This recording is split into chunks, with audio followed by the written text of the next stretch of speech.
कुछ भी ना करने की क्रिया है। ध्यान में करना क्या है? केवल शांत बैठना है, चिन्ह मुद्रा लगी हुई, पद्म आसन, नेत्र बंद, और मन को माथे के बीच में केंद्रित करते हुए एक ऊर्जा के चक्रवात को आप महसूस करें।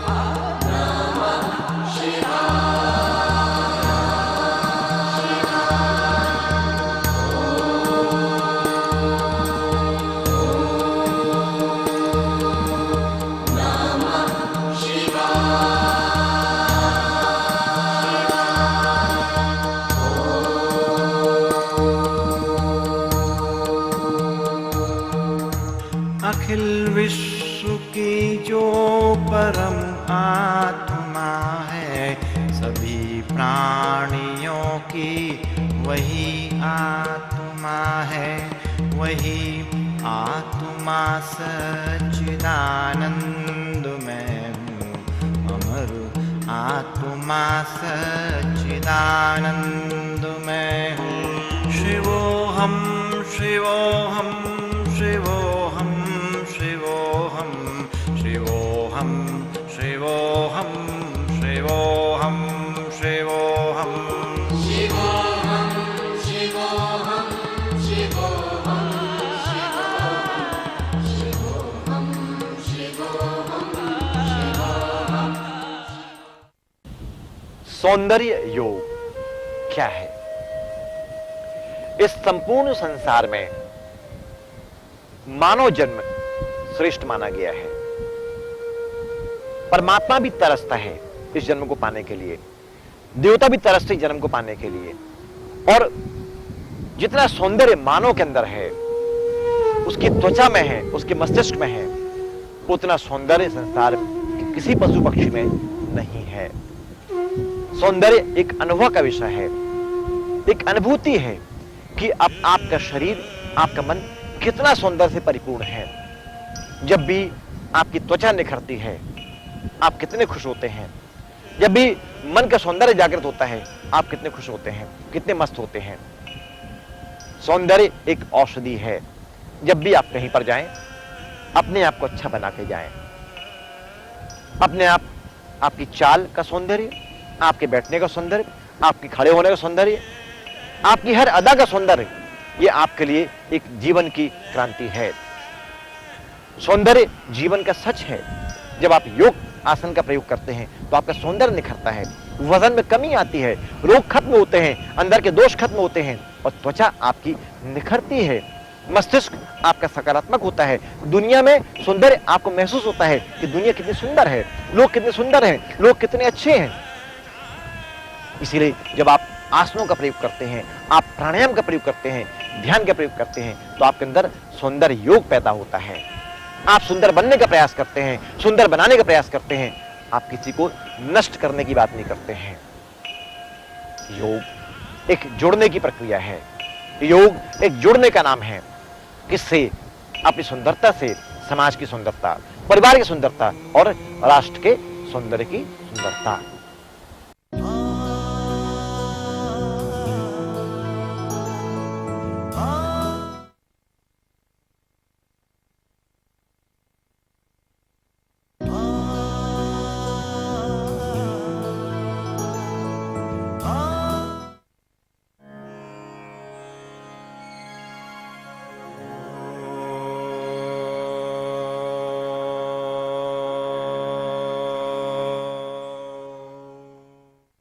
शीर्ष आसन यानी श्रेष्ठ आसन, आसनों का राजा। मस्तिष्क की स्मृति आपकी बढ़ेगी, मस्तिष्क आपका तरोताजा होगा, स्वस्थ होगा, मेमोरी आपकी बढ़ेगी, दिमाग के तमाम विकार दूर होंगे, तनाव आपके दूर होंगे, रक्तचाप की अवस्था में इस क्रिया को ना करें। हार्ट डिजीज के मरीज इस क्रिया को ना करें। सर्वाइकल पेन के मरीज इस क्रिया को ना करें। अब करने का तरीका, जमीन में आप बैठ जाएं, दोनों घुटने मोड़कर आप जमीन में रखिए, माथा भी जमीन में रखें और दोनों हाथ की हथेलियां आप माथे के पास बीच में रखिए। फोरहेड वाला भाग जमीन को स्थापित होगा और दोनों पैर के पंजों को, घुटनों को आसमान की ओर सीधा ले जाइए। इस क्रिया में आपको मिनिमम 30 सेकेंड बैलेंस करना है।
फिर दोनों पैर को आप वापस जमीन में ले आएं।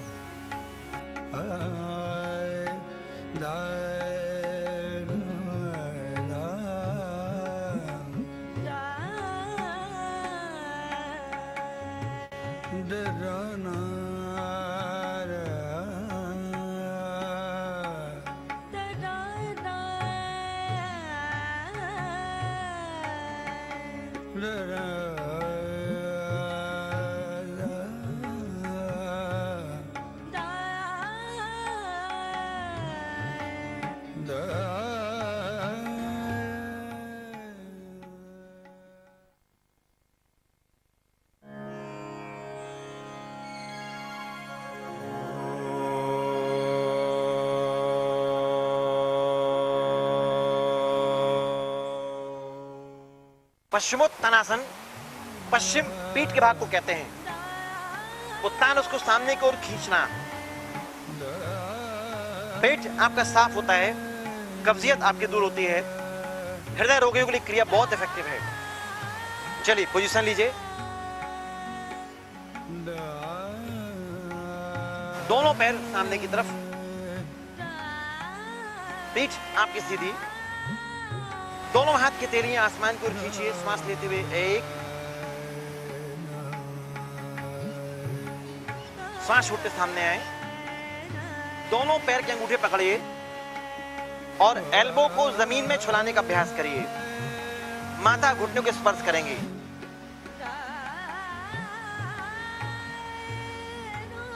पेट को जांग में छुलाने का अभ्यास करिए। वापस लाएं, श्वास लेते ऊपर आइए। हाथ को बाजू से वापस ले आएं। गहरी श्वास लेते हुए 2, श्वास छोड़ते सामने आए। माथा घुटने में छुलाने का अभ्यास करें और पेट को जांग में छुलाने का अभ्यास करिए।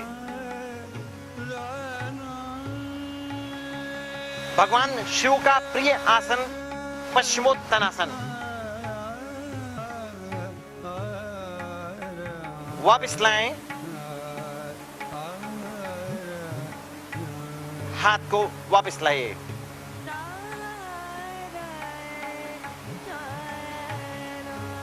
पद्मासन वापस आ जाइए। पश्चिमोत्तानासन करने से पेट का भार आपका कम होता है, वजन में कमी आती है, कब्ज आपकी दूर होती है, पेट आपका साफ होता है, पेट में गैस नहीं बनती है, एंटी हार्ट डिजीज यह आसन माना गया है। हृदय रोग के प्रॉब्लम्स कभी भी आपको नहीं होंगे, क्योंकि आपका हार्ट पृथ्वी गुरुज के समानांतर हो जाता है। बढ़ा हुआ पेट कम होता है, हिप्स आपके कम होते हैं, मस्तिष्क आपका शांत होता है, दिमागी तनाव आपके खत्म होते हैं। इस क्रिया को कम से कम 10 बार रोज करना चाहिए और प्रत्येक बार में आपको 30 सेकंड रुकना चाहिए। नीचे आने के बाद में श्वास आपकी बिल्कुल सामान्य हो जाएगी।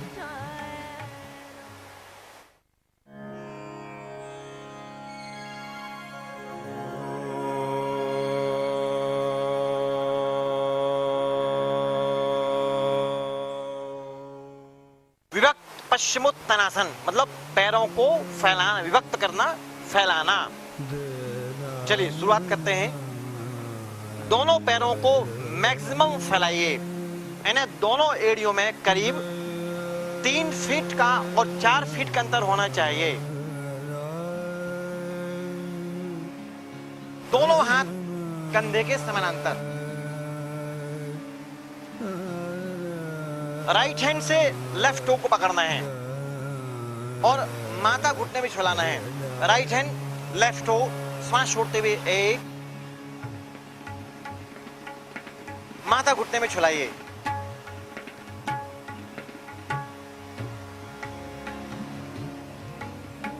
वापस लाएं, चेंज 2,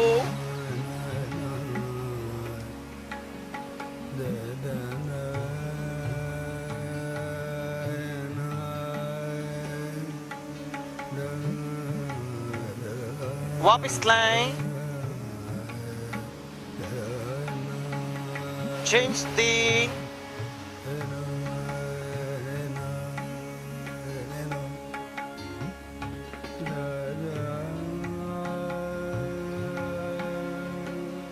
वापस लाएं, चेंज 4,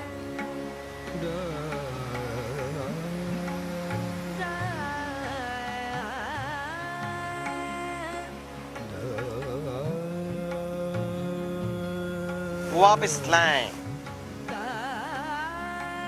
हाथ को नीचे ले आइए, दोनों पैर मिला लीजिए, पद्म आसन।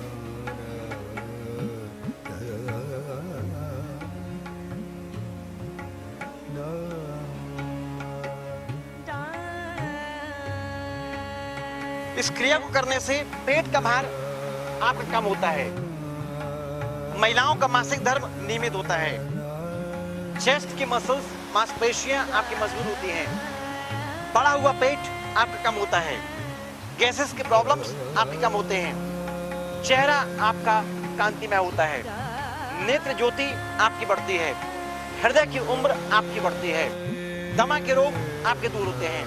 हाँ, यदि बैकिक प्रॉब्लम आपको हो रहा है, यदि कमर में आपको तकलीफ है, उस अवस्था में यह आसन वर्जित माना गया है।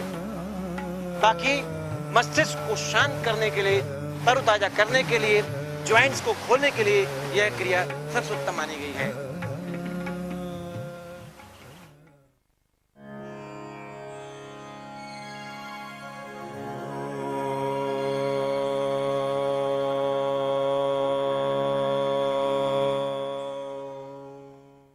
कपाल भाती प्राणायाम, कपाल स्कल को कहते हैं। इस दिमाग में भरे हुए तमाम गंदे थॉट्स को, बीमारियों को, मनोरोगों को निकालने के लिए क्रिया बहुत असरदायक है। भाती इसको खाली करना, नेगेटिव थॉट्स को खाली करने के लिए कपाल भाती प्राणायाम की क्रिया बहुत लाभकारी है। इसे अमृत माना गया है। पूरी श्वास को बाहर निकालकर पेट की मसल्स को अंदर जर्क देने का प्रयास करिए। पूरी श्वास को खाली करना है। लो करते समय श्वास की आवाज बाहर फेंकने की आना चाहिए और इनमें श्वास आपकी नॉर्मल होना चाहिए। कपालभाति स्टार्ट। एब मसल्स पे जोर आना चाहिए,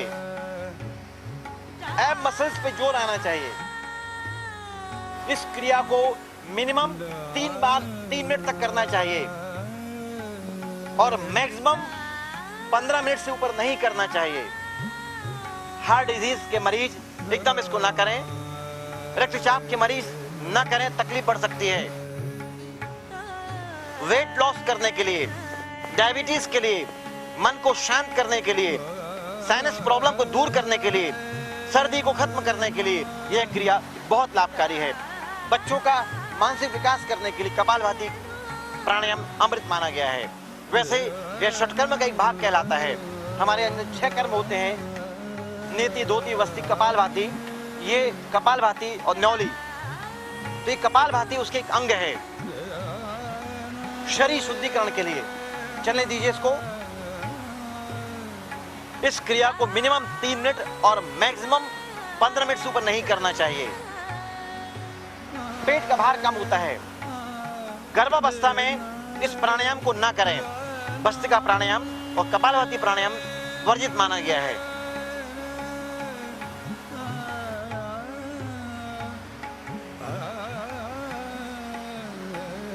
क्रिया समाप्त।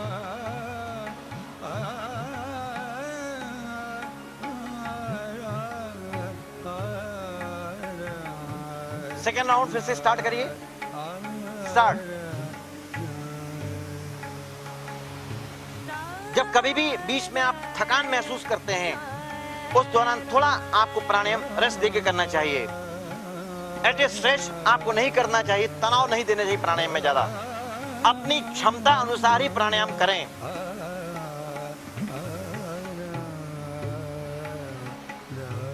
क्रिया समाप्त।